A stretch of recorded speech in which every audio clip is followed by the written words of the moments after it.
Hello, guys. I am Ava. Have you ever been betrayed by the people you call family? Well, I have, actually. They were my in-laws. I lost my husband about 2 years ago due to a car crash. I have not been whole again and don't think I will ever get over the fact. It was sudden and the loss was devastating. During the grieving period, I grew close to my mother-in-law, Diana, and sister-in-law, Irene. They were my last connection to my late husband, and I was going to treasure that connection forever. However, I learned late that they had no love for me. Before I tell you what they did, I must give you a few pointers about my relationship with them. Diana was actually living rent-free in an apartment I owned, and I was paying her bills. She left her job due to some issues, and I felt bad for her. She always brought up the fact that my late husband would have taken care of her. So I decided to take on that responsibility since she was also in my family.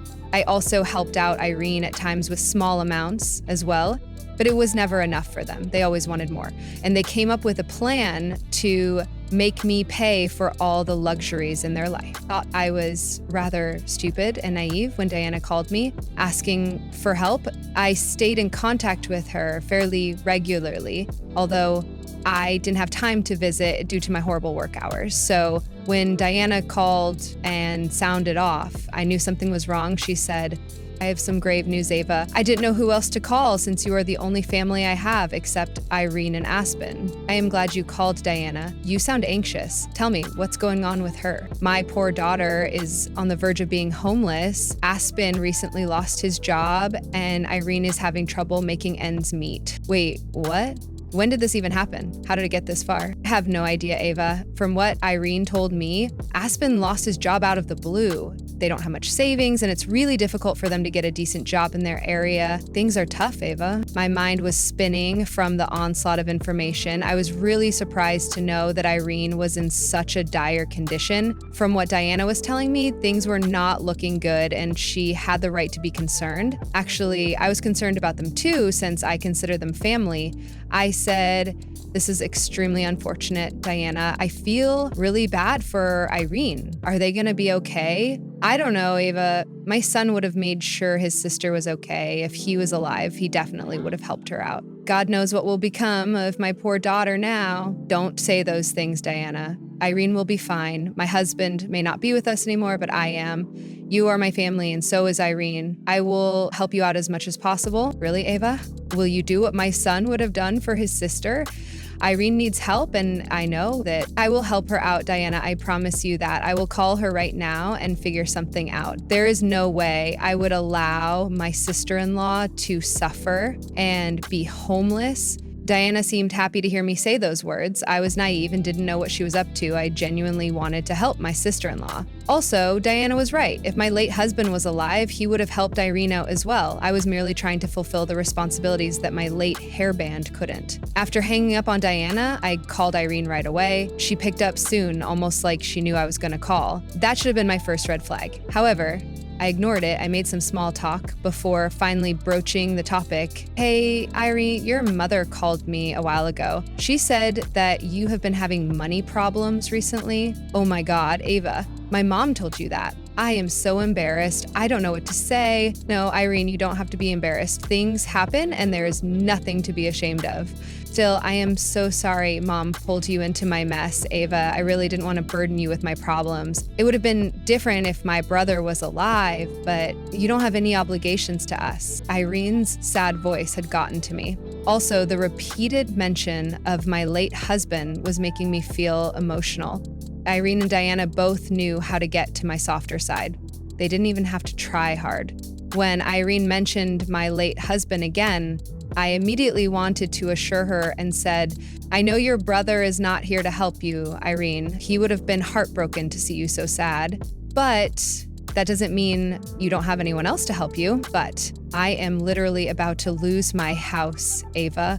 I don't know what to do. Who will help me get back on my feet? It's not like I can take a small loan and pay them back. Someone has to support us unconditionally. I will be that person for you, Irene. I will help you out with whatever you need. You don't have to look anywhere else. You can come to me anytime." "Really, Ava? You would do that for me?" "Of course. You are my family too. Even if your brother passed away, you are still my sister-in-law. We are a family, Irene. It's my duty to help you You are already helping, Mom, Ava. I don't want to be a burden. What nonsense. Irene, you just need help for a few months. It's no big deal. Tell me what you need. After I reassured Irene, she seemed to have been thinking about what I said. Back then I thought that she was just a little shy and embarrassed. But no, I later realized that it was all for show. Irene is an exceptional actor. I have no idea why she never pursued an acting career. If she had, she wouldn't have done what she did to me. I really couldn't even imagine everything being a setup. I mean, Irene seemed embarrassed when she said, well, if you insist so much, it would really help if you could send money every month. Just till we get back on our feet. Sure. How much do you need, Irene? With rent and all the bills, I will be needing $3,000. Ava, the prices are pretty cheap here, and Aspen needs gas to go to interviews and grocery trips. That was the second red flag for me. But again, as stupid as I was, I ignored it. It baffled me a little why they needed $3,000 for two people. To me, it seemed to be a little over the top. But then again, they did live in an expensive city, so I thought nothing more about it. Since I had promised to help them out, I agreed to what she was asking. I had a good job that paid well, so I was able to send Irene $3,000 every month without being broke. Sure, it did make a dent in my savings, but what could I do? I had promised Irene help after all. So with everything decided, I started to make the monthly payments to Irene. For the next 6 months, I was giving Irene and Diana money to get by. Not once did I stop to think that maybe I should step back and let them fend for themselves. I didn't want them to suffer in any way, and I considered it my duty to help them. Diana and Irene lamented a lot when my late husband died and left everything to me. So I have decided to help them out however I can. My stupid self didn't stop to realize that now, instead of taking care of one person, I was funding the lifestyle of 3 people. The truth about what Diana and Irene were actually planning was revealed to me after those 6 months. I was busy with work, trying to make money to feed 3 more people, but the people I was taking care of were up to no good, or at least 2 of them were up to no good. I found out about it when I accidentally ran into Aspen at a coffee shop. I was happy to see him after a long time, but was confused about what he was doing in my city. I said, "Hey Aspen, long time no see. What are you doing here? Has Irene come with you?" "Yes, Irene is with me. Why are you so confused to see me here? We live here now." "What? Wait, what are you talking about? We moved here a while ago." "Ava, didn't Irene tell you about it?" "I am sure Diana must have mentioned it. You must have forgotten about." My mind was reeling with all that information. I was trying hard to understand what on earth was going on. What Aspen was saying didn't make any sense. He said that he and Irene moved to our city a while ago, and Diana knew about this all this while. What I didn't understand was why they kept it a secret from me, and their story about Irene's homelessness wasn't making sense anymore. I said, "I have no idea what you are talking about, Espen. I was never informed of these things. You are saying Diana knows, right? But no one informed me anything." "That's strange. We moved here about 5 months ago, Ava. I left my last job and found a better one here." "You found a job 5 months ago? What are you saying? Aspen, are you sure Diana knows? This is bizarre." "Diana definitely knows about it, Ava. I am sure because we are living with her. We are saving for a house in this city. So Diana suggested that we move in with her. She even offered to help us with the down payment." I was so shocked that my expression changed completely. Aspen noticed it too, since his expression changed with mine. He immediately knew that something was seriously wrong. By that time, I too knew that I was being played by Irene and Diana in some way, and I was starting to get really angry at them. I looked at Aspen and said, "There is something seriously wrong, Aspen. Diana is a poor woman. I give her money for utilities and she lives in my apartment. There's no way she can afford to make any sort of down payment towards your house. I know that you let her live in your apartment without rent, but I didn't know about the utilities. It does make sense since she doesn't work. I don't know why I took her words at face value. The bizarre part is that she has been depositing money into Irene's account every month." What, Diana had been giving Irene money? Yes, she had been giving her $3,000 every month. Irene confirmed it and even showed me that the money had been deposited. That's why I never questioned Diana that much. It hit me then. I finally understood why Irene and Diana had been making up stories. Irene wasn't destitute at all. No, she just wanted to take my money and use it to buy a house for herself. And Diana was helping her do this. They planned it together. Those two were exploiting me so that they wouldn't have to work hard like me. My world came crashing down around me. These people who I considered to be my family were just using me for money. I was nothing but an ATM to them. The betrayal just left me aching inside. I was almost in tears. Aspen didn't know a thing about their plan. He was left in the dark and made to believe that everything Irene and Diana were doing was honest work. Now I have two options. One was to keep my mouth shut and leave without telling Aspen the truth. I could have walked away, confronted Irene and Diana privately, stopped giving Irene money, and left them to figure out their next steps. Option two was going nuclear on them. And I chose option two. I chose to tell Aspen the truth. I said, they have been lying to you, Aspen, and they have been lying to me as well. Diana isn't the one sending that money. It was me who sent it. What? But why? I don't understand. Why would you send us money? And why are my wife and mother-in-law lying about it? Because they wanted me to fund your new house, Aspen. They wanted to drain my money so that they wouldn't have to work hard. They lied to me and told me that you were going homeless. They asked for money and I helped them by sending $3,000 every month. I had no idea that they were playing me. Oh God, what are you saying, Ava? You thought we were going homeless. That's what Diana and Irene told me, Aspen. Irene said that you lost your job and were struggling to make ends meet. They even guilted me by saying that my late husband would have helped them out. This is horrible. Ava, I don't know what to say anymore. They betrayed not only you, but also me. They played us for fools. Kay don't know how I would even look at my wife after this. Aspen was reeling from what I said. He was actually a good man and nothing like Irene. I could tell that the betrayal stung him. He couldn't believe how evil Diana and Irene could be. I took this chance to really talk to him. I told him everything that went on and didn't sugarcoat anything. I didn't care if Aspen would want to end his marriage after this. In fact, I was hoping he would remove himself from a scheming woman like Irene. After I was done talking to Aspen about everything, we came up with a plan. We were going to keep quiet and take care of some things before confronting Irene and Diana. They didn't deserve the chance to come up with a plan once I would reveal what I had in store for them.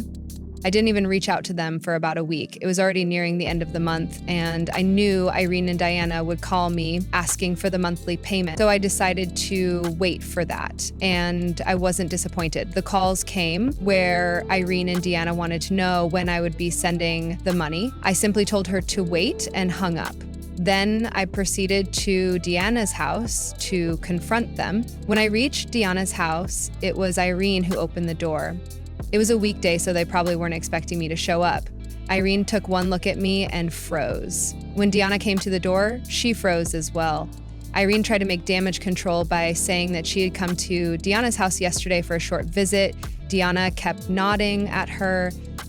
I smirked, walked into the house, and sat down on the sofa. They sat with me silently, looking and casting worried glances at each other. I broke the silence and said, "So you called me this morning asking for the monthly payments. I thought I would come by in person and clear the issue directly with you.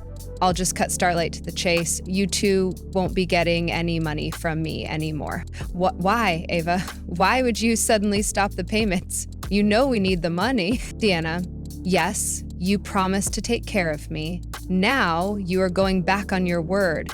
I can't believe you would abandon us like this. My son would be turning in his grave. I laughed out loud when they tried to guilt me with my late husband's name again. They knew they were caught, but were trying their best to avoid the issue. Oh no, they wanted to act like everything was fine. Too bad.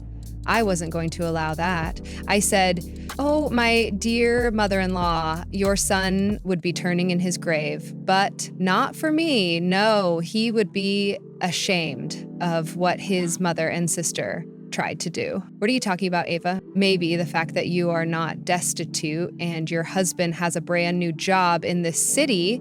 I also heard that he makes way more than he used to at his last job. Care to tell me why you two would lie about it to me? It's not like that, Ava. Aspen got a job very recently. Irene literally just moved here yesterday. You are overreacting and misunderstanding the situation. Yes, you are misunderstanding us, Ava.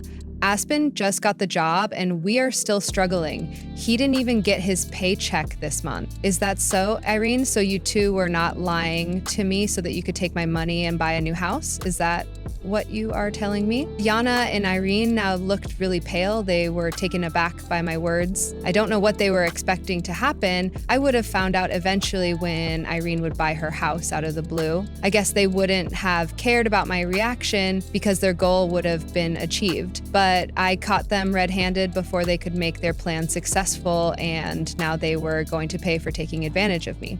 They simply didn't know that yet. Diana and Irene were nervous and trying to act innocent. They said, "What are you even talking about, Ava? Who said we are buying a house?" Ava, don't try to act all innocent and clueless. Irene, your husband, Aspen, told me everything. I met him at a coffee shop accidentally, and eventually the truth came out.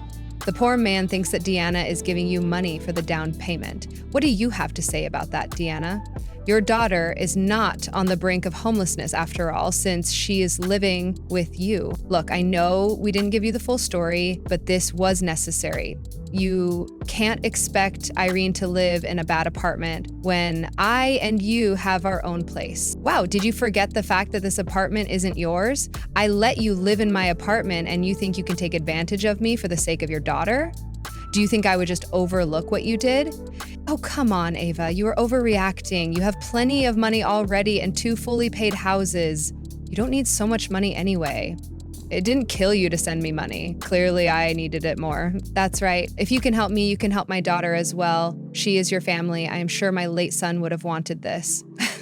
Irene and Deanna straight up started to make it seem like it was not a big deal. Somehow me working hard and earning money made them entitled to it as well. I didn't understand their messed up logic. There probably isn't any logic anyway. Also, there was the fact that they were dragging my late husband into this mess as well. It all made my blood boil, but I plastered on a cheerful expression. After all, it was time to take some revenge. I smiled and said, Ava, there's no use talking about my dead husband, Diana. Don't use his name to hide your horrible intentions. You two are just plain moochers and don't deserve my money. Good for me that Aspen decided to send me the money back, so I have it sitting in my account now. What, did Aspen return the money to you? He knows about everything? Of course he does, Irene. The poor man was severely embarrassed and decided to send me the money back.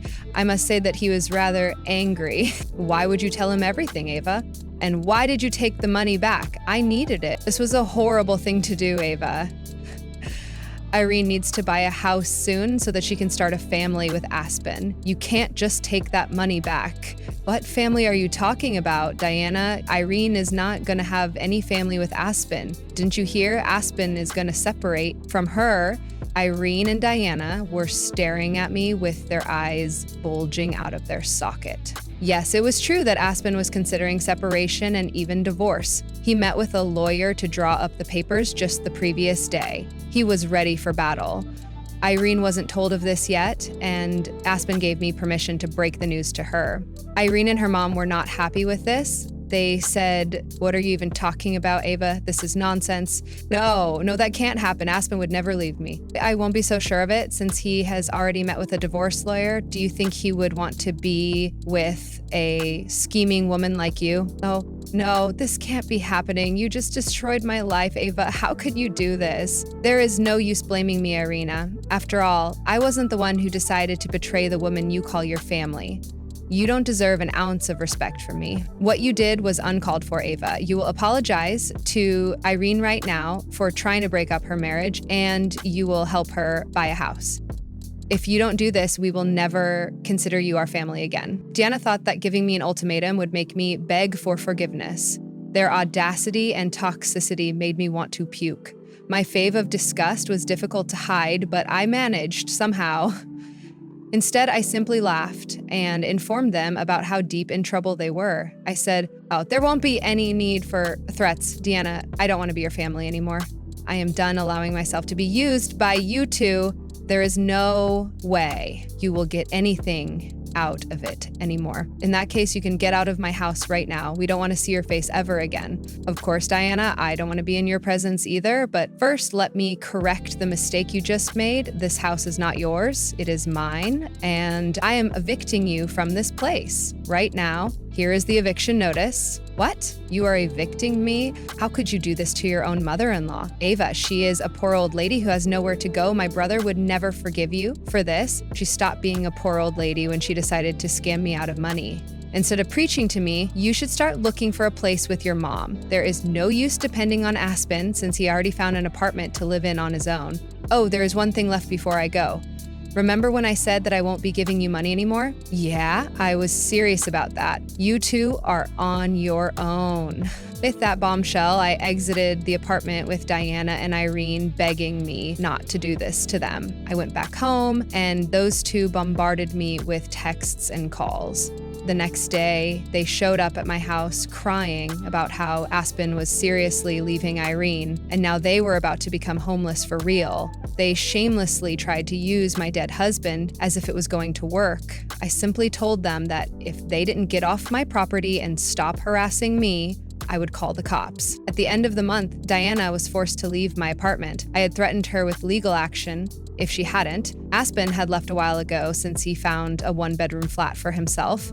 He didn't take Irene with him, and the couple is currently going through separation.